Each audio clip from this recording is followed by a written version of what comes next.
stay. Huh? No.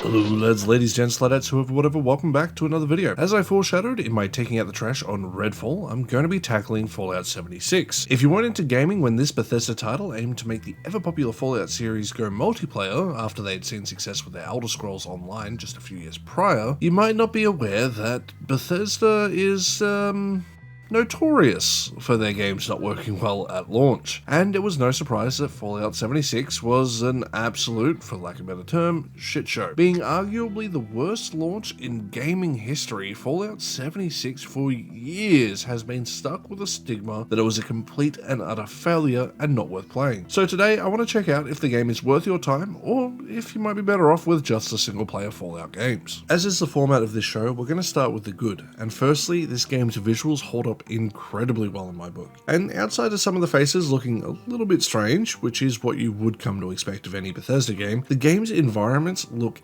absolutely stunning. I can't really fault anything with the game's general world design either, and Appalachia is a sight worth seeing. There is tons of lore and Easter eggs to be found on your journey through the wasteland, so it makes it really fun and an incredibly immersive experience. And for an MMO, it's by far one of the best looking ones I've ever had the pleasure of playing. Another positive is this game's storytelling, both in its environmental and the actual game plot. The game's audio logs and characters are also well voiced, without hearing the same actor like you do in games like Oblivion and Morrowind. I found myself actively listening to every single audio log that I would get my hands on, especially the Overseer, who was played by actress Adrienne Barbeau. I do apologise, I probably butchered your name a little bit there. She voices her role to perfection, and when required delivers tons of emotion. It makes her really captivating to listen to. Another good point for Fallout 76 is its general performance and overall stability, especially considering how it all started. Now, I can't speak for everyone, as is the nature of MMOs. Some people might still have tons of issues and tons of crashes. Me personally, I didn't run into those, but if you did, please share them below. In my give or take 10 to 15 hours that I did for this revisit, plus the 40 hours I played about 2-3 years ago, I played both my original character and I created a new character without having any major issues happen. Again, this is my personal experience, so it could differ from yours. The only real issue that I ran into was the game's lighting seemingly breaking in certain locations. Didn't happen everywhere, but it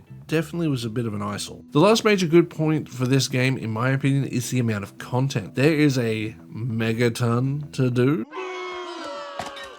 But in all seriousness, there is a lot to offer here, and you could easily spend over 100 hours if you really enjoy the Fallout universe. It makes leveling up a breeze, and the game doesn't actually make it feel like it's a drag to catch up to friends who are a higher level. Moving into the okay parts of the game, this is where I find the majority of the game's gunplay to be sitting. It's the exact same as Fallout 4, which is perfectly functional, and if you enjoy it, you're going to have a good time. But I do like my weapons to have a lot more punch to them and have that impact like a Doom, and this is obviously no Doom. Next up on the okay list for me was the game's overall dialogue. I found a lot of the story dialogue to be great and fine. NPC dialogue was a little repetitive, but the lack of options, at least when it comes to branching paths, did kind of feel a little flat. And this is just coming from someone who prefers New Vegas, which is the superior Fallout game, as we all know. But in all seriousness, this is probably just a personal preference thing, and it is not a bad thing by any means that the game doesn't have an infinite amount of options for you. Now, this is where I'm going to get a little controversial, so before you pull out those pitchforks, please listen. The looting, crafting, and home camp system are just okay in my book.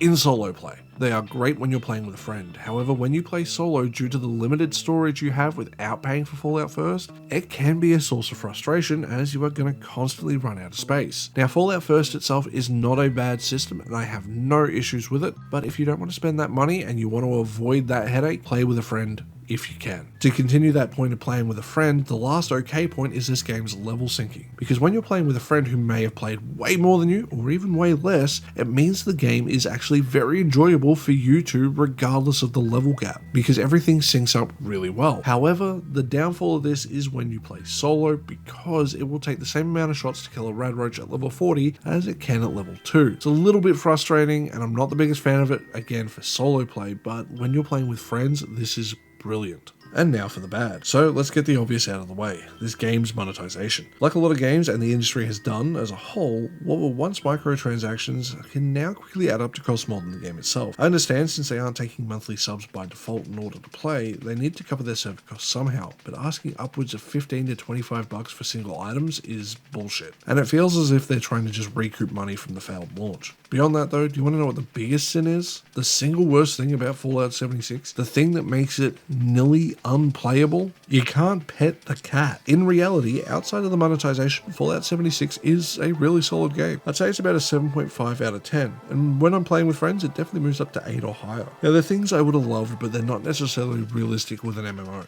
It definitely has its bugs and its minor issues that you will run into. So I would say if you're not a diehard fan of Fallout thanks to the TV series or the other games in the series itself, I would definitely wait for the game to go on special. At least 25% off. But hey, if you want to pay full price, you could definitely do a lot worse. So with that, lads, ladies, gents, ladetts, whoever, whatever, it brings us to the end of another video. I know I didn't go in depth with this game as I did with Redfall, but this is an MMO, there is way more to cover, and I just don't have all the time in the world to just spend on one video. Do share your opinions and thoughts down below. If you enjoyed the video, please consider hitting that like button. If you want to go that extra step, you can hit the subscribe button. If you want to go that extra mile, you can support me on Ko-fi from $1 a month, like these lovely people here. And with that, I hope you stay safe out there, and I will see you guys in the next one. Bye.